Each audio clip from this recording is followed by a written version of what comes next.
Selamat pagi Bapak Ibu penilai dalam sertifikasi dosen gelombang 1 tahun 2025. Perkenalkan, saya Nani Hayati, dosen program studi manajemen Sekolah Tinggi Ilmu Ekonomi Ekuitas Kami. Video ini dibuat untuk melengkapi persyaratan dalam pengajuan sertifikasi dosen gelombang 1 tahun 2025, yaitu pernyataan diri dosen dalam unjuk kerja Tridharma Perguruan Tinggi atau PDD UKPPT bidang pengajaran. Pada kesempatan ini, mata kuliah yang akan saya ambil sebagai contoh video pembelajaran adalah mata kuliah Manajemen Sumber Daya Manusia dan Juga. Mata kuliah ini terdiri dari 3 SKS yang disampaikan melalui metode DII atau Delivery, Interaction, dan juga Assessment. Dalam pelajaran di kelas ataupun baik secara daring ataupun daring. Mata kuliah ini mempelajari tentang ilmu manajemen sumber daya manusia secara mendalam yang merupakan lanjutan dan prasyarat mata kuliah pengantar sumber daya manusia. Deskripsi dari mata kuliah manajemen sumber daya manusia lanjutan membahas berbagai permasalahan, tantangan, dan inovasi dalam meningkatkan kualitas sumber daya manusia. Mahasiswa diharapkan mampu memahami dinamika kebijakan manajemen sumber daya manusia dan menganalisis dampaknya serta mengembangkan solusi inovasi yang dapat diterapkan dalam strategi manajemen sumber daya manusia.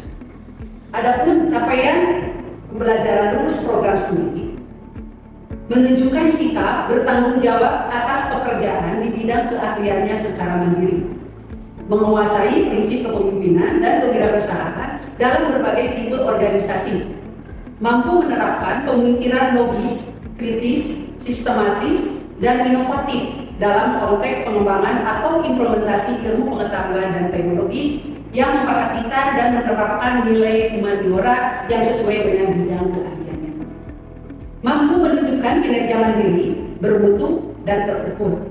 Mampu mendokumentasikan, menyimpan, mengamankan, dan menemukan kembali data untuk menjamin kesahihan dan mencegah plagiasi. Mampu berkontribusi dalam penyusunan rencana strategi organisasi dan menjabarkan rencana strategi menjadi rencana operasional organisasi pada level fungsional.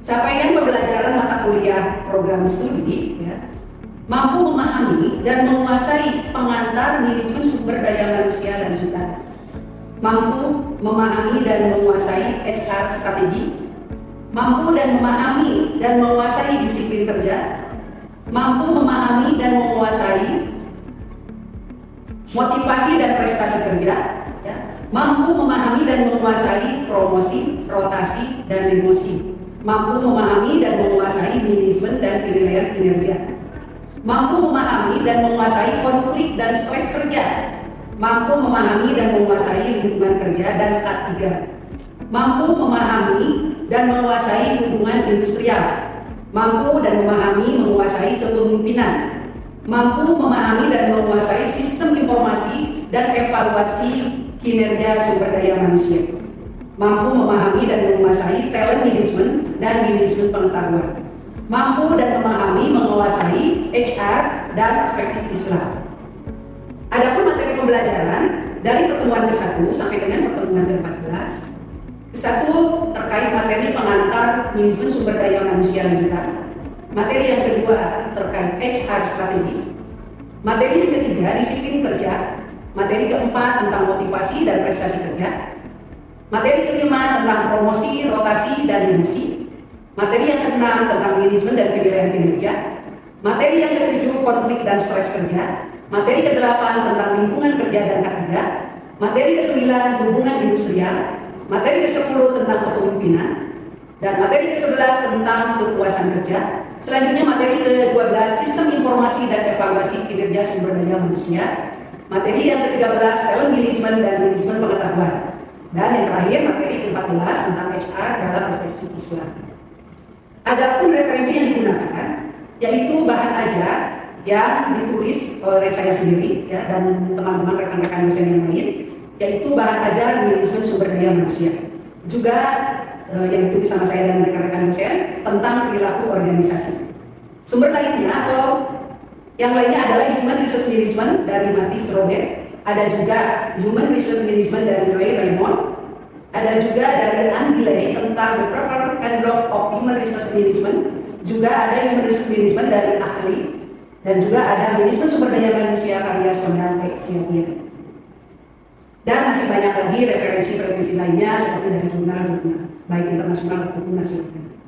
Dalam mata kuliah ini, sistem penilaian ditetapkan menjadi 5, yaitu 5% untuk presentasi, dan 10% kuis, 20% tugas, 30% TPS, 35% tugas.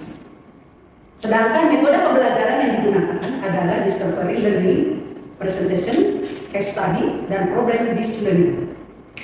Baiklah, berikut adalah video pembelajaran Nurin, mata kuliah Manajemen Sumber Daya Manusia Lanjutan, Program Studi Manajemen Sekolah Tinggi Ilmu Ekonomi Ekuitas di Bandung. Terima kasih. Warahmatullahi wabarakatuh. Waalaikumsalam warahmatullahi wabarakatuh. Apa kabar? Baik. Alhamdulillah, sehat semuanya ya. Teman-teman semuanya, mahasiswa-mahasiswa yang saya cintai, pertemuan yang kelima ya. Hari ini kan kita mata kuliah Manajemen Sumber Daya Manusia Lanjutan. Pertemuan yang kelima kita bahas tentang rotasi, mutasi, dan juga demosi. Ya. Yang itu di pertemuan yang kelima. Sebelum saya membahas pertemuan yang keenam, yaitu terkait manajemen dan pendidikan kinerja, barangkali dari teman-teman atau mahasiswa ada yang bertanyakan dulu ya pertemuan yang sebelumnya. Silakan. Oh, baik, silakan. Sebelumnya kan bahas mengenai rotasi itu ada untuk pentingnya rotasi perusahaan itu terlalu dibahas. Boleh dibahas? Baik, terima kasih. Dengan siapa? Baik, Lulu ya. Kemarin saya sudah bahas tentang promosi, rotasi, dan demosi. Pertanyaan Lulu, seberapa penting rotasi dalam sebuah perusahaan? Ya. Teman-teman semuanya, rotasi itu sangat penting ya. Karena kalau kita merotasi, ya, banyak hal-hal yang memang nanti bisa dihasilkan, yaitu untuk mengevaluasi. Karena saya dengan IJB, kalau tidak evaluasi, itu biasanya orang ada di zona yang nyaman. Dan biasanya dia akan melakukan hal-hal yang tidak diinginkan oleh perusahaan. Contoh dia kantor, karena sudah bertahun-tahun dia tinggal di situ, ya, sudah tahu celahnya, ya, sudah tahu strateginya, sudah tahu peluangnya untuk dia melakukan hal yang ini. Tadi pertanyaannya, kenapa penting rotasi? Pertama, untuk menjaga hal-hal yang tidak diinginkan oleh sebuah perusahaan. Kedua, untuk meratakan atau menyamakan karyawan A dan karyawan B jangan terlalu lama ada di posisi satu posisi. Karena apa? Perkembangan untuk sebuah perusahaan dengan karyawan yang hanya satu posisi bertahun-tahun di situ, itu akan merugikan perusahaan. Karena perusahaan itu punya visi-misinya ya, punya tujuannya yang harus dicapai oleh karyawan-karyawannya. Seperti itu. Ya. Jadi rotasi itu sangat penting. Pertama untuk mengevaluasi, kedua untuk menyamaratakan, ketiga untuk menjaga hal-hal yang tidak diinginkan. Karena kalau orang sudah ada di posisi itu, dia sudah tahu permasalahannya sebetulnya, makanya kita akan sediakan rotasi. Cukup? Oke, itu ya untuk pertemuan yang kelima. Nanti kalau ada pertanyaan di pertemuan yang kelima selanjutnya silakan untuk pertemuan selanjutnya. Baik, kita akan konsentrasi ke pertemuan yang ke-6 terkait manajemen kinerja dan penilaian kinerja. Bagaimana penilaian kinerja ini di dalam sebuah perusahaan? Jadi, mulai dari yang terendah, jadi ada penilaian kinerja ya, yang tidak baik, ya, tidak baik, kurang baik, cukup baik, baik, dan sangat baik. Ya. Ini perlu dilakukan penilaian kinerja untuk apa? Untuk evaluasi ya, dalam sebuah perusahaan.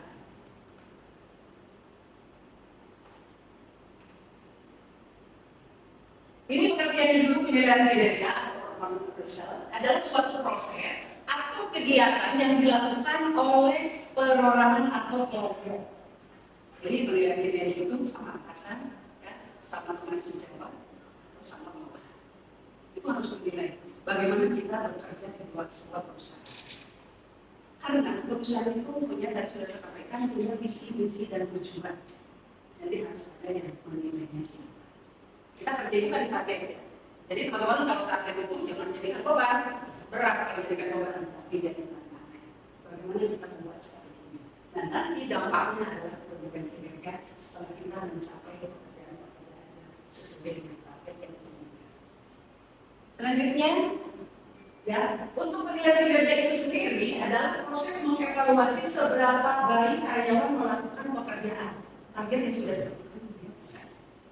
Diberi kesempatan dia, diberi kesempatan. Tapi ada kesempatan satu, kedua, dan ketiga. Setelah itu kita evaluasi. Ya. Apakah karyawan itu passionnya tidak ada di marketing misalnya, passionnya adanya di back office misalkan, bisa dievaluasi. Itulah tugas SDM. Ya, karena SDM itu dalam sebuah perusahaan merupakan aset, jadi harus dievaluasi, harus dibina, harus selalu dimanfaatkan, harus dimanusiakan. Jadi manusia itu harus dimanusiakan. Ya. Selanjutnya, ini yang pengertian dari penilaian kinerja. Selanjutnya, tujuan dan manfaat penilaian kinerja. Ya. Perbaikan prestasi kerja, tentu dengan adanya penilaian kerja ada prestasi kinerja. Sebagai contoh, jadi saya contohkan ya, karena saya seorang praktisi. Kalau di Bank BJB ini ada penilaian kinerja tribulanan. Jadi di Bank BJB setiap tribulan itu ada yang namanya bonus. Antara pegawai A dan pegawai B itu tidak akan sama bonusnya sesuai dengan prestasi kerja. Jadi bagaimana kita memperbaiki prestasi kerja kita. Ya. Jadi ada aturannya. Jadi antara si A dan si B untuk keadilan tidak ada semuanya intinya atau bonusnya sama. Jadi umpan balik dari pelaksanaan kerja memungkinkan karyawan, manajer, dan juga departemen personel dapat menentukan kegiatan-kegiatan untuk memperbaiki. Jadi kalau ada yang kurang itu diperbaiki, dikucing sama kita. Kenapa tidak tercapai targetnya? Ada apa? Ada apa? Jangan dimarahin saja. Ada apa? Kita diskusi. Kita coba lagi, ya. Kalau selanjutnya penyesuaian kompensasi. Jadi dari evaluasi kinerja tentu kita harus bisa menyesuaikan kompensasi. Karena kita kerja tujuannya apa? Kompensasi. Mencari uang, kan? Jadi sorry kan? Kalian nanti nextnya setelah jadi alumni ekuitas, ekuitas. Kalian kan mencari pekerjaan. Jadi yang kalian inginkan adalah ya. Jadi bagaimana? Setelah kita nilai, ya, ada yang nilainya misalkan Excel, berarti kompensasi juga harus disesuaikan. Bentuk apresiasi, bentuk penghargaan kepada pekerjaan. Selanjutnya kebutuhan atau keputusan penempatan. Jadi ada promosi tadi ya, pertemuan sebelumnya ada promosi, ada rotasi. Kita butuh keputusan penempatan. Dari apa? Dari penilaian kinerja. Ternyata orang marketing ini kayak kurang efektif deh. Nah, jadi ada keputusan dari penilaian kinerja. Yang diambil sama manajemen. Ya. Apakah dia bagus? Kan belum tentu. Orang yang di marketing atau yang di front office itu belum tentu dia jelek. Ya. Kita manfaatkan misalkan ternyata ditaruh di back office makin bagus. Jadi ada keputusan penempatan ya, dari hasil penilaian kinerja. Kebutuhan pelatihan dan pengembangan dari penilaian kinerja itu kita bisa mapping mana yang kurangnya. Misalkan dia orang marketing, ternyata dia gagal, kurang karena komunikasi kurang bagus. Berarti dia harus dididik, disiapkan bagaimana dia pelatihan tentang komunikasi skill. Begitu ya. Jadi dari penilaian ini nanti bisa ada kebutuhan pelatihan dan pengembangan. Nextnya karyawan itu, pegawai itu harus dididik apa lagi? Dia ternyata kurang dari strateginya, berarti harus dididik strategi. Dia kurang dari komunikasinya, dia kurang dari negosiasinya. Nggak bisa itu ya. Ini. Jadi ada kebutuhan pelatihan pengembangan dari hasil penilaian kinerja. Selanjutnya tentang perencanaan dan pengembangan karir. Jelas ya. Begitu penilaian kinerja adalah salah satu poin untuk pengembangan. Jadi teman-teman semuanya, nanti kalau sudah bekerja, ya sebut dapat jelaskan, minta penjelasan kepada SDM bagaimana jenjang karir nanti di perusahaan. Harus jelas. Karena kita juga punya mimpi. Next kita tidak hanya sebuah jadi staff, tapi nextnya kita ada step-step yang ya harus berkarir. Jadi ada perencanaan harus direncanakan. Ya. Dari penilaian kinerja ini, kita membuat perencanaan untuk pengembangan karir karyawan-karyawannya. Nextnya penyimpangan proses staffing. Jadi kinerja yang baik atau jelek mencerminkan kekuatan kelemahan prosedur staffing departemen personalnya.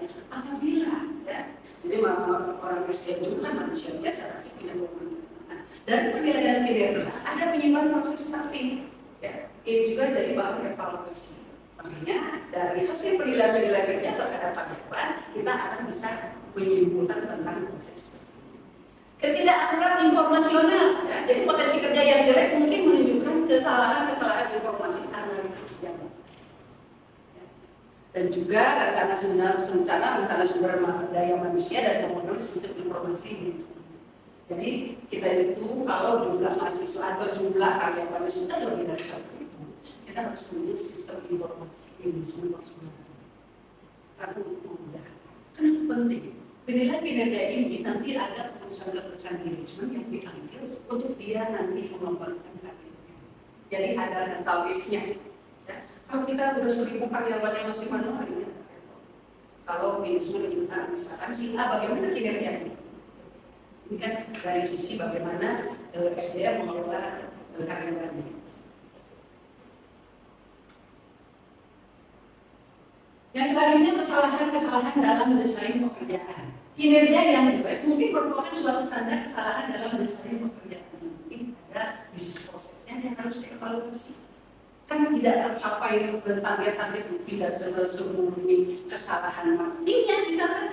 Bagian produksinya yang memproduksi barangnya atau produknya, bagian yang kemasannya itu. Lihat juga dari bisnis prosesnya. Bisnis prosesnya bisa bersaing nggak dengan kompetitor kita? Kalau bisnis proses kita semua hari tapi diikat oleh aturan-aturan yang membuat kita tidak bisa berdiri, itu harus diperbaiki atau direview. Jadi kesalahan-kesalahan dalam desain pekerjaan itu menyeluruh, mulai dari produksi, ya, kemasan, marketing, termasuk bisnis proses. Kesempatan kerja yang adil, jadi penilaian kinerja ini, ya, makanya harus ada pedoman terkait dengan dan punishment dituangkan dalam penilaian kinerja. Pendidikan kerja poinnya apa saja? Banyak, ya, termasuk dari target yang dihasilkan, kedisiplinan dia sama kerja, misalnya, ya, inovasi, ya, ide kreatif dia seperti apa, sehingga nanti bisa dia kategorikan dan karyawan yang excel. Tantangan-tantangan eksternal kadang kinerja dipengaruhi oleh faktor-faktor di luar lingkungan kerja seperti keluarga, kesehatan, kondisi. Jadi tantangan-tantangan eksternal itu sangat berpengaruh, makanya keluarga itu harus mensupport, ya, bagaimana kita bekerja. Karena kalau kita sudah berkeluarga, keluarga kita, suami atau istri, pasangan kita, anak, tidak mendukung apa yang kita kerjakan, itu juga akan berpengaruh terhadap kinerja.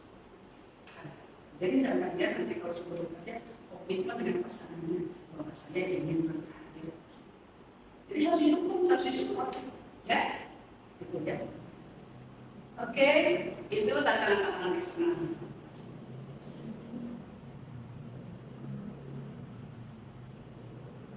Selanjutnya, dalam prakteknya, asas-asas penilaian untuk melakukan penilaian kerja harus dilakukan, harus objektif.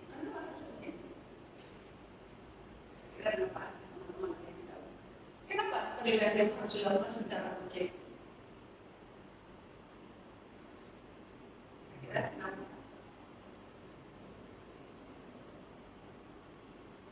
Karena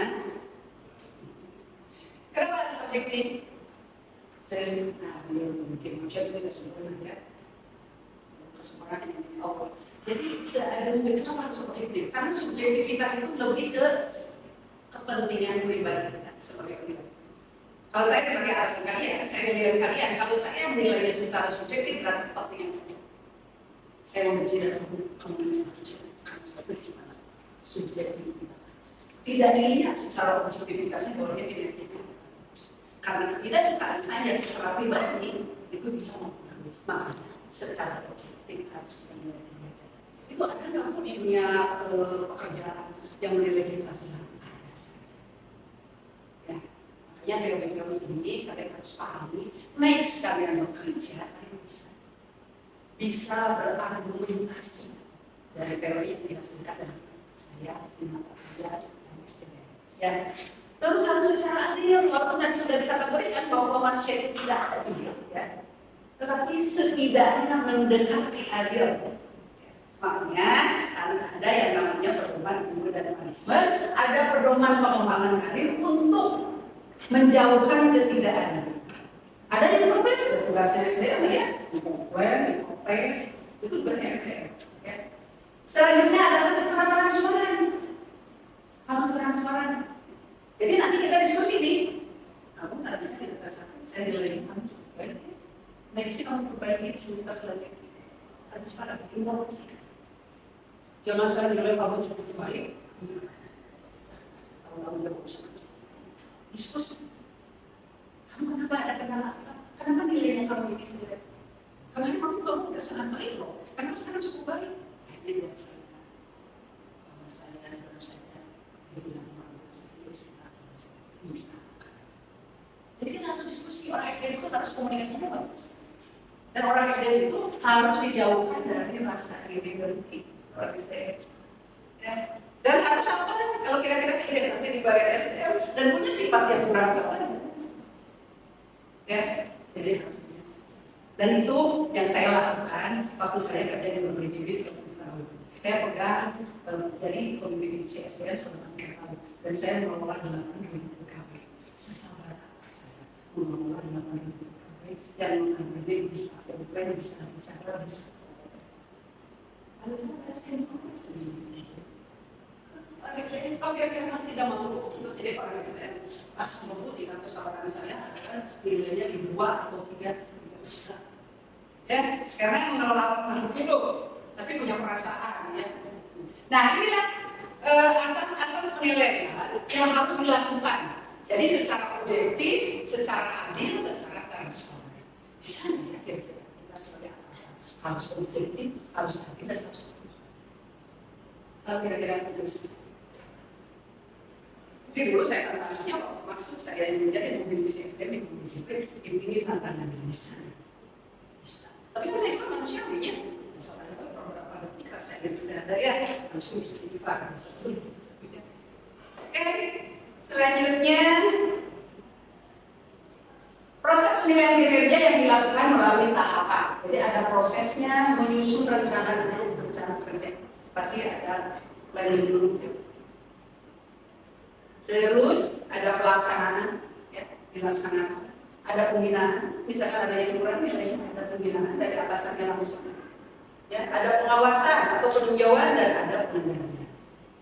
Kenapa penilaian kerja ini harus dikendalikan? Jadi kan ada orang yang tidak senang dengan atasannya, jadi sebenarnya dia punya potensi atau kompetensinya mampu, tapi dia tidak nyaman dengan atasannya. Itu juga yang menjadi tugas SDM untuk memobilisasi. Ya. Makanya juga dari sifat subjektivitas. Itu kalau subjektivitas itu manusia itu jadi pribadi saya. Ya. Kalau saya benci kepada seseorang dan dia menjadi bawahan saya, itu mengangkat benci. Dan nanti akan berketerusan ya proses penilaian kinerja. Ini yang bahaya, yang komoditas ya, kalau punya sifat seperti itu. Ya. Ini tahapan-tahapannya ya. Jadi mulai dari pelaksanaan, pembinaan, pengawasan, ya. Peninjauan, pengendalian, dan juga menyusun rencana.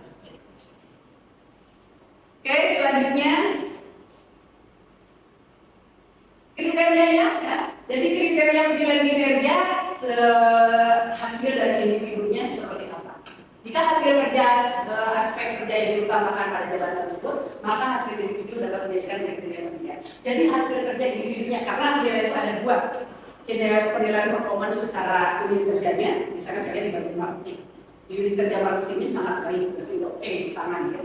Tetapi secara individunya, ya, karena kan orang marketing itu ada 10 orang misalnya, Nenek Hayati, bagaimana marketing dibandingkan dengan yang lain. Jadi dinilai secara hasil kerja individu, KPI-nya, ya. Dan juga dari perilaku, apa teman? Kalau kalian target tercapai dan kalian pintar tapi attitude-nya kurang bagus. Jadi nanti saya minta kepada teman-teman alumni yang sudah lulus kalian amin kita jaga efektif untuk diri sendiri, untuk perguruan tinggi dan juga untuk perusahaan yang nanti kalian. Ini itu sangat penting sekali perilaku. Ya. Bagaimana kita perilaku itu berbicara dengan atasan, bagaimana dengan teman sejawat, ya, dan bagaimana dengan kita harus bisa. Bagaimana cara mengkomunikasi? Itu perilaku. Perilaku itu sangat penting sekali. Ya. Kalau saya mau memilih, ya, kamu pintar, tapi attitude-nya kurang bagus, dan kamu biasa-biasa, tapi attitude-nya bagus, saya akan pilih yang biasa-biasa tetapi beretika. Karena kalau dia kompetensinya kurang, bisa kita didik, bisa kita kembangkan, bisa kita daripada kita itu kayaknya udah apa ya, udah kebiasaan ya dari dia yang tidak bisa gitu. Kenapa? Top 10, the best motivation. Nomor 2 sampai nomor 10 Saya apapun saya menjadi motivasi kalian, kalau kalian tidak mau berubah, susah. Nah, seperti itu. Kalau kalian tidak mau berubah dalam kalian, saya memotivasi kalian, saya sudah masih arahan sama kalian dan kalian tidak mau berubah. Jadi the best motivation nomor 1 ada di sini. Ayo, kalau kita ada lagi demotivasi, lagi malas kuliah, ayo, bisa. Banyak orang tua yang sudah memberi motivasinya berubah. Jadi diri sendiri yang bisa melakukan hal itu. Saya hanya memantau saja sebagai dosen, mengingatkan, ya. Meningkatkan sistem komunikasi 2 arah. Ya. Kalian tahu kan kalau komunikasi 1 arah bagaimana? Kalau komunikasi 2 arah bagaimana? Kalau 1 arah bagaimana? Dan kalau 2 arah bagaimana?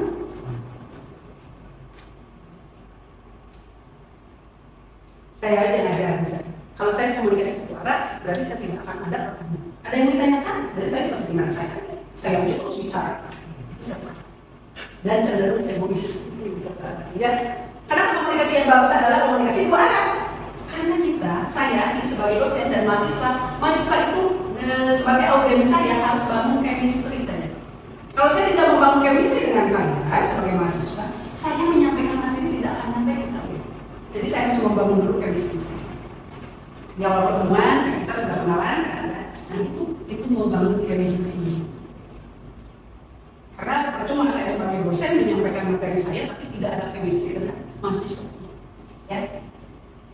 Terus mengidentifikasi untuk hambatan kinerja, apa sih yang menjadi hambatan-hambatan dalam kinerja itu? Kan pasti ada hambatannya, ada kendalanya. No problem, kita selesaikan kendalanya. Menciptakan dasar untuk beberapa keputusan administrasi. Bagaimana kita menciptakan keputusan administrasi ya, yang sudah diputuskan oleh atasan.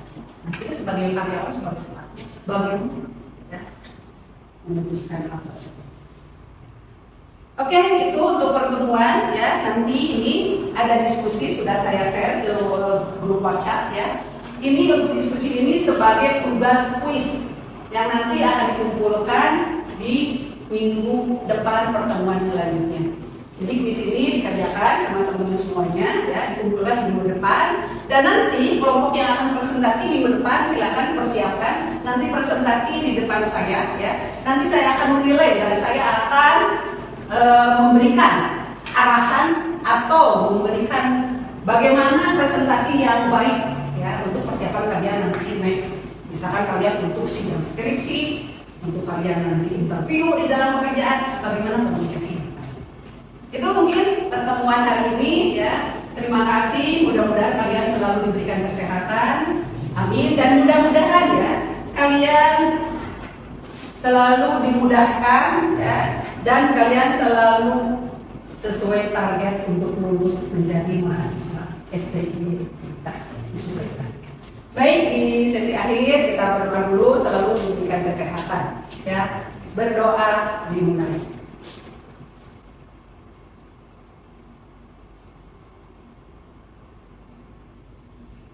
Selesai, terima kasih, sukses selalu untuk kalian. Wassalamualaikum warahmatullahi wabarakatuh. Waalaikumsalam.